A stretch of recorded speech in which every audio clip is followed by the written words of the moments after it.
The life of divine is my life. God does not withhold anything from me. All that it is has been given fully unto me to enjoy. The life of God is perfect. It is eternal. It is the essence of all things. That life is God's life to me. Therefore, this fullness is within me, ready to manifest through me as I partake of it.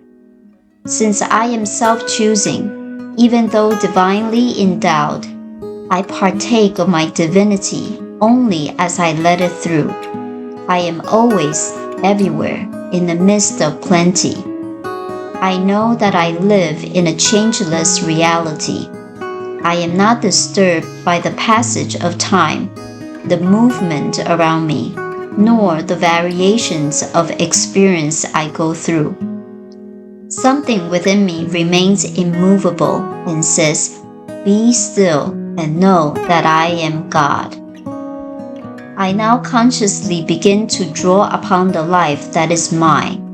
I now begin to re-educate myself definitely, by whatever steps I may, to a belief that there is given unto me a fullness of life that is divine in its origin, eternal in its presence, and always fully available. The life of the Father is my life.